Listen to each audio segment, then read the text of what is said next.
The real fun of Episode 3 is the fact that it connects all the dots. Finally, you can see how Episode 1 relates to Episode 6 and how they all come together. A lot of the people that have followed the Star Wars saga over these years will obviously be interested in how Anakin becomes the man in the suit. And action! I'm not the Jedi that I should be. I want more, but I know I shouldn't. And cut. I think you can be a little bit more stronger on that, not moody. And I think when you say, I want more, but I know I shouldn't, you can turn away. You know, I want more, but so when you're saying, I know I shouldn't, you're turning away. I know I shouldn't. You know, you gotta remember this is one movie, and it's meant to be seen 1 through 6. So I think when you watch the actual movie in order, the story will become very clear that Anakin is the chosen one. You refer to the prophecy of the one who will bring balance to the Force. You believe it's this boy? And even when Anakin turns into Darth Vader, he is still the chosen one. Oh, when you're a kid, you know, he's the pinnacle of all evil. There is that mystery there, you know. He is a man behind a mask, and up until now we didn't know who that man was. So it allows, you know, the audience to really instill their own imagination into that character and make that evil whatever they want it to be. Commander, tear this ship apart until you found those plans and bring me the passengers. I want them alive. There will be more depth, though, to that evil because it's not a conscious, you know, choice that he's made. Darth Vader became such an icon in the first film, Episode 4, that that icon of evil sort of took over everything, much more than I intended. If it had been one movie, that wouldn't have happened. He would have been revealed to be this pathetic character at the end of the movie. But now by adding Episodes 1, 2, and 3, people begin to see the tragedy of Darth Vader as what it was originally intended to be. You are part of the Rebel Alliance and a traitor. Take it away! And I like the idea that the person you thought was the villain is really the victim. And that the story is really about the villain trying to regain his humanity. It becomes really the story of Darth Vader's redemption. The sort of transition into the dark side was where I was wanting to go from the very get-go. And I wasn't really sure at the time why I was being asked to pull back, but, you know, now I understand it's because it, you know, it has to take place at very specific points in this film. There's always this good in you at this point. The good part is saying, what am I doing? And the bad part is saying, I'm doing this for Padme, I'm doing this for us, and it'll be better for the universe, it'll be better for everybody. You know, but there's always this little part in you is saying, what am I doing? I chose an actor who has that presence of the dark side to work with, as opposed to somebody who's very lighthearted and funny and trying to get him to have an undercurrent of dark side all the time. And Hayden's been very good at that. And so then you're very strong on that. It's almost said with not a little bit of anger, a tinge of, you know, I will, you know, determination and anger. I will not betray the Republic. You know, my loyalties. So that you're turning on, but it's, you know, it's like I will not betray the Republic. That's your rationalization for everything you've done. Oh, Anakin, what are you gonna do?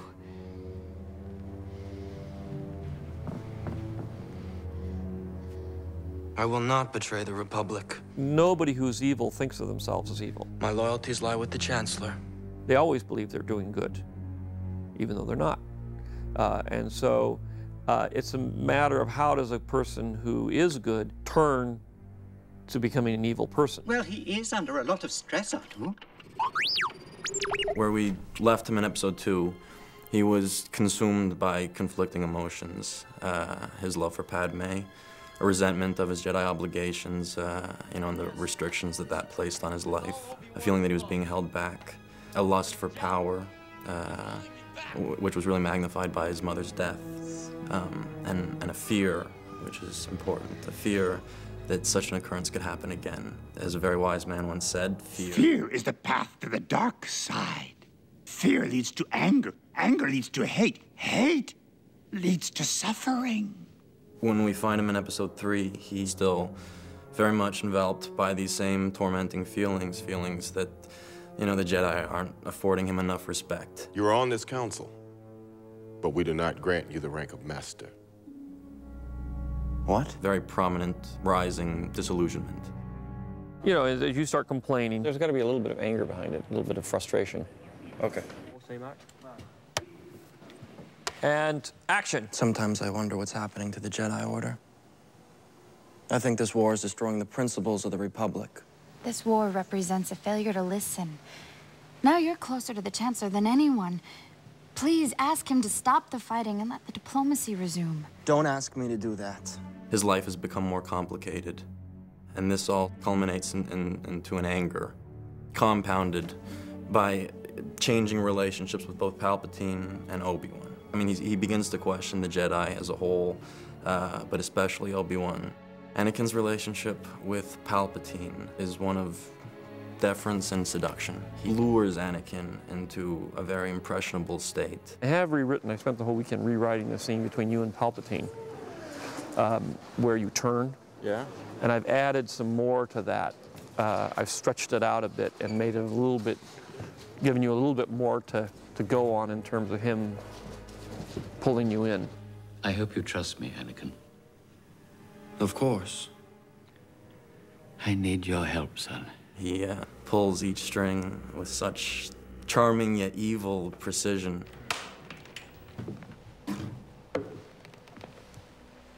You wanted to see me, Chancellor? Yes, Anakin, come closer. I have good news. It happens once the Emperor starts to work on him and make him doubt things, make him doubt his relationship to the Jedi, make him doubt what is good in the universe. He throws out the possibility that he could keep his wife and save her from death.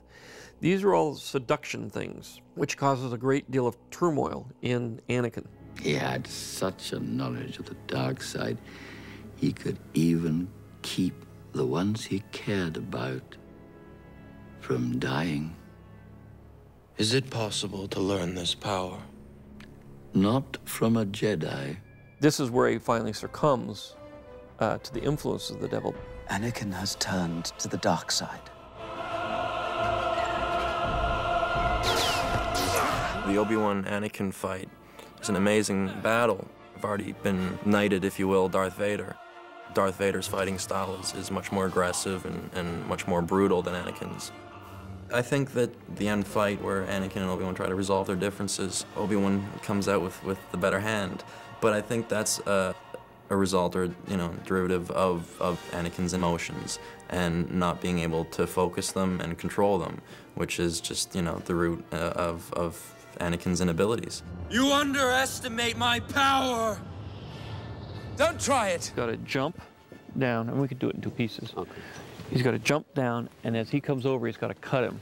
Yeah, and then you've got to go. Then we can do the second piece where he lands and rolls down. Okay. Do you want to do that, or you want to have a stunt guy do that? I'll do it if you'd like me to. That's up to you. Yeah, sure. I mean, it's kind of rolling sideways in the dirt. Well, if you think you'll see my face and it's worth having me do it, then probably. I'm happy to do it, Yeah.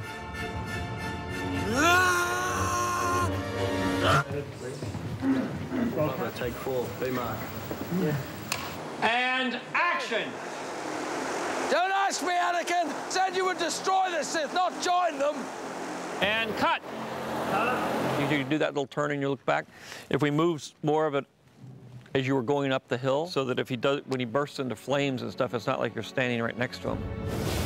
It's important in the end that you see the physical transformation of Anakin into this burnt-up crisp, because that's the suffering he had to live with for the rest of his life. To me, I really wanted to show that there was some severe damage. There was a lot of stuff, a lot of bad stuff had happened to him, and that had kind of formed him.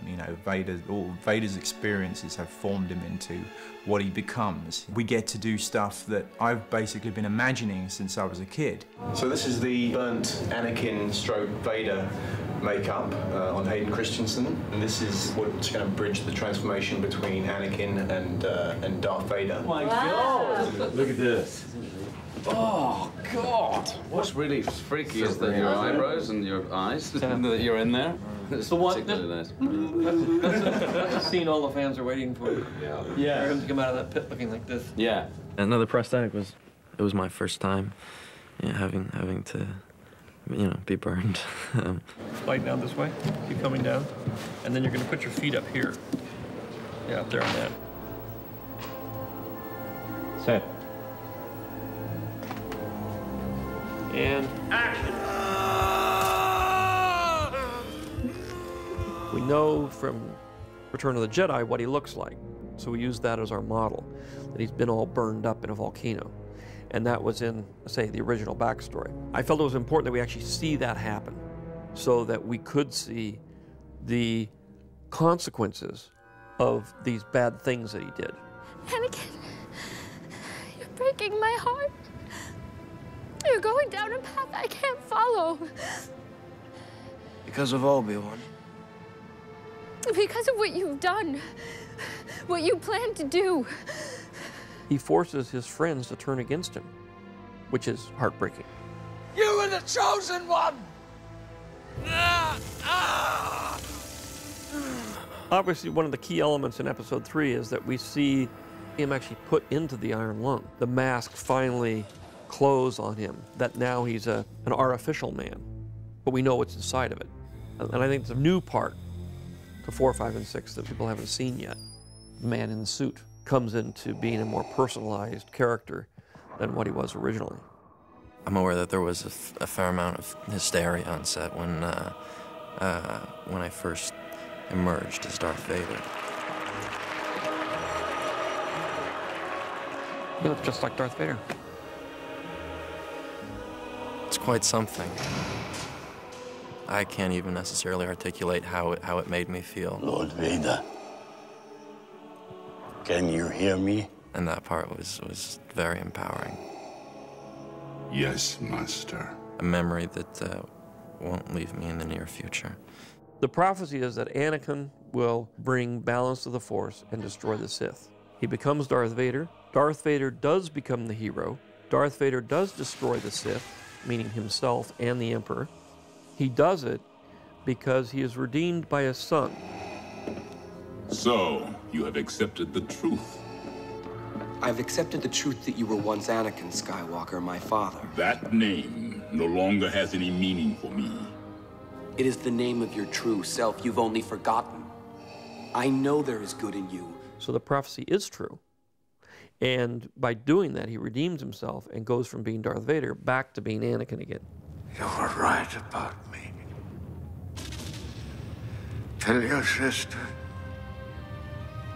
You were right. Everybody thought of Darth Vader as this big evil guy that, had no heart. He was just evil. But in the end, it's not that at all. And here's a guy who has lost everything. He believes that he's the chosen one. He's not doing wrong things knowing that it's having a negative impact. So there's that sort of naivety to him now that wasn't there before. And it makes him more human in a lot of ways.